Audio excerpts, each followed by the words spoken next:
So I care about the WNBA draft this year. I really do. And just hearing me say that out loud make me really feel like it's some hype beast stuff going on. But I promise I'm not a hype beast, but I'm not a casual, but I'm not a hardcore. I'll say I'm interested. I'm very interested in the WNBA draft this year. And of course, it's because of Caitlin Clark. And the thing that has me interested is not just Caitlin Clark, it's her role, that what her role is gonna be on the Fever, how she fit with the Fever, and the fact that they got a Leah Boston, another semi-popular player over there that was the number one overall pick coming out of South Carolina. She got ties to Don Staley, who's another popular figure in women's basketball. Kelsey Mitchell's over there. Nalissa Smith.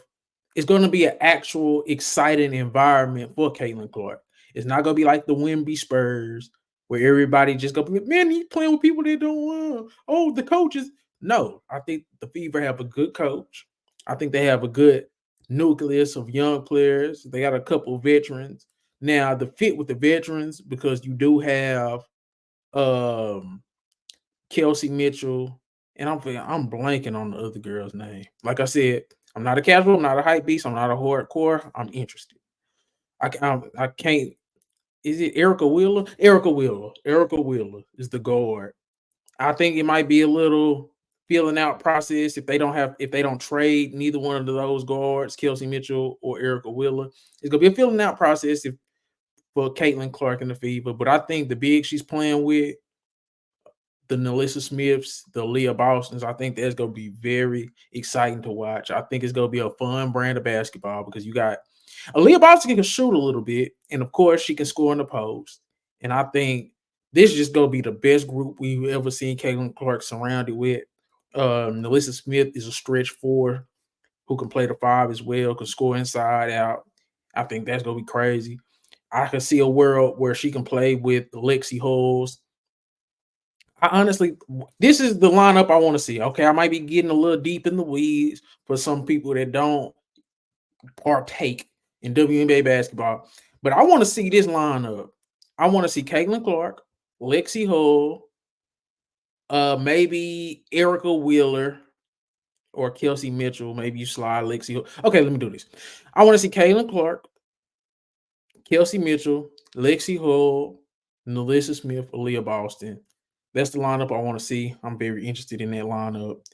And I'm just excited to watch Caitlin Clark, and I want to see what she does in the WNBA. Now, I just watched the clip of Caitlin Clark on SNL, and that girl's fearless, man. Like the fact that she do SNL, she didn't look intimidated. She hopped on Michael Shea ass. She got on Michael Shea ass. Let's just keep it a book. On SNL, Caitlin Clark called out Michael Shea for all the stuff he'd been talking on Weekend Update. She was hilarious. I mean, his women's jokes, his women's sports jokes, they're top notch. But Caitlin Clark called them out. She was funny. She delivered her lines. She was a good sport. Michael Shea enjoyed it, and I'm pretty sure that all the viewers enjoyed it. But for a women's basketball player to be on SNL, and everybody knows who she is, and everybody like, oh, she's on SNL, and it fits because like, yeah, she's that big of a star. It's crazy, man. And uh, it brings me to my next point on Caitlin Clark, the Caitlin Clark effect. Now, when it comes to women's basketball, I'm literally interested in the GWOAT conversation. GWOAT, GWOAT, greatest woman of all time. I think Caitlin Clark is finna try to. I want to see if she can reach that status. And not only do I want to see if she can reach that status, I want to see who's coming after her that could possibly chase that status as well, and who is chasing Caitlin Clark. Because now next year I'm into that draft. The Sonia Citron is coming out of Notre Dame. Paige Becker is coming out of UConn. I'm interested in those players, and I'm going to do some more research on them. The Sanaya Rivers and the ladies of that nature.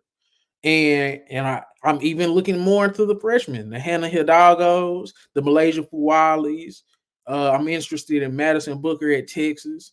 Yeah, I'm finna really get into the weeds. I'm literally interested in women's basketball, not just Caitlin Clark, because now we got 4 years with these girls, watching them in college, and we go get to see what they could do in the WNBA. And I was already interested in the WNBA because of Ryan Howard. I've never seen a girl like Ryan Howard at that wing position, like outside of Maya Moore, but I think Ryan Howard's even a little bit bigger. And it's just a smoothness tool. It's an athleticism tool that I haven't seen before. So I'm interested in the Atlanta Dream, the Indiana Fever. I'm interested in of course, the Las Vegas Aces, the New York Liberty, because we can't forget about Asia Wilson. She's a super duper star, and she's the best player in the WNBA right now. She's gonna earn that spot.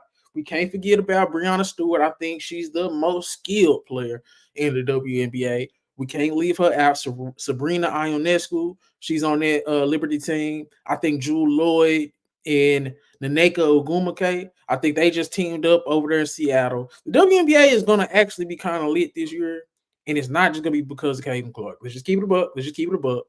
And I'm interested in the future, the present, and now I'm probably gonna start digging into the past so when Caitlin Clark hits certain checking points, I can have some reference. Yeah, that's where it's getting.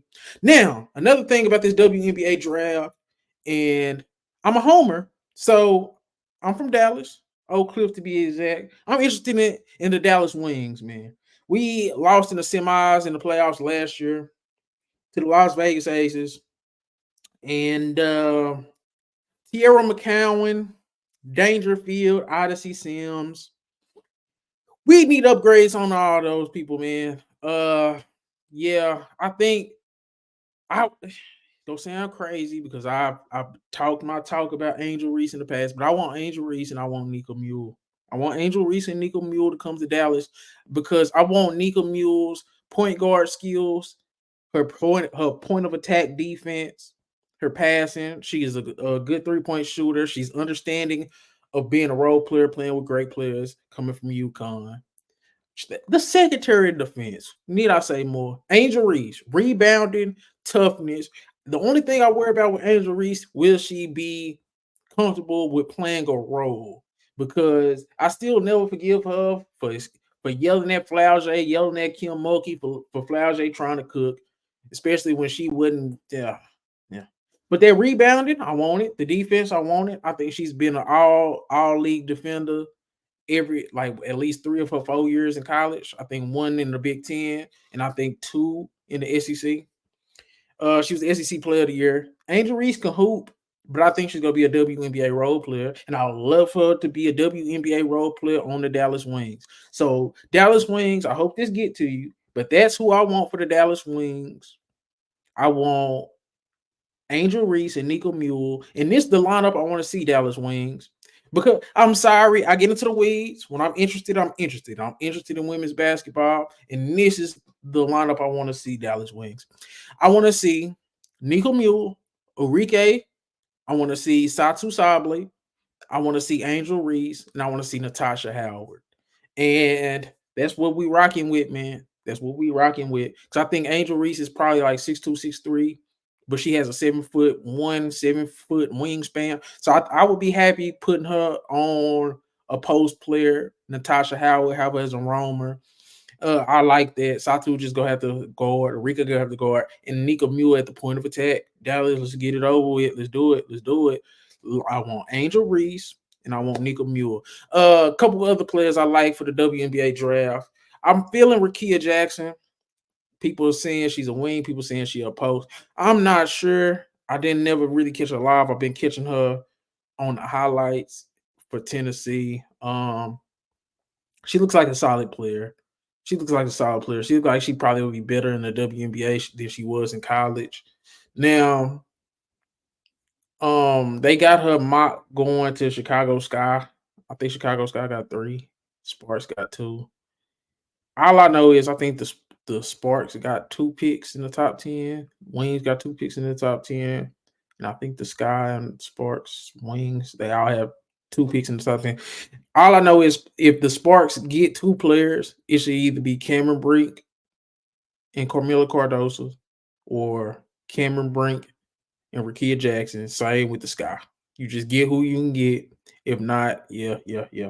Aaliyah Edwards in that mix too. But whatever. But yeah, man, I'm interested in the WNBA draft. I actually care. I've been looking at mock drafts. I've never been into I did it last year. Because I was very into Haley Jones that came out of Stanford last year. She didn't play that great as a rookie. She really didn't. See, I'm not a casual. But I'm not a hardcore. I'm interested. And I think that's half the battle. I'm interested in the WNBA draft this year. I actually care about the WNBA draft this year. I might even hit a game or two this year, especially if Caitlin Clark comes to town. I want to see if I can get some tickets for that. But if not, I see the dream too. I see Ryan Howard coming to Dallas. Like it's getting like that, y'all. Even if because like, man, I'm really not trying to see a Liberty beat down. Because I think the Liberties will go be way better than us, the Aces. But not if we get Angel Reese and Nigga Mule, Dallas Wings. But now, I really do want to see a WNBA game live this year, Dallas with the Dallas Wings. I probably want to see if I can't go to a Caitlin Clark game. I'll be all right if I go and see an Atlanta Dream game because Ryan Howard probably one of my favorite players in the WNBA. I think she has MVP potential. And I think she's a 2-time All-Star, Rookie of the Year and an All-Star. Then I think she was she was an All-Star again. So, yeah, man, I actually care about the WNBA draft this year, and I'm interested. And I think that's just a great sign for the WNBA, man. At this point, I think they wouldn't be able to fumble it if they want to, because I'll just listen to it with the sound off if I have to. If I'm too annoyed with the announcers, I'll listen to it with the sound off. The commentators, I just listen to it with the sound off. But I'm interested, and I don't think they can fumble my interest. And it's probably many more people like me because now when it comes to the ratings, I think the ratings are gonna go back to how it's always been because you got Cooper Flagg, Ace Bailey, and them guys going into college on the men's side. I think the only reason why the men's side, most people was watching the women's side because the men's side wasn't super entertaining. All the freshmen pretty much was trash. And then it was dominated by older players and centers. So I think the ratings probably will go down for the women's college basketball and go back up for the men's because I think people will go be interested in the freshmen coming in because it's supposed to be a very strong 2025 draft class for the men's. But hey, I'm gonna be watching the women's too. And I think that's very important for women's basketball, and I think this is an important draft, and I don't even think they can fumble it because I'm too interested. But yeah, let me know how y'all feel about this in the comments. Y'all interested in WNBA draft, and who's your team? Let me know in the comments, man. But I'm out.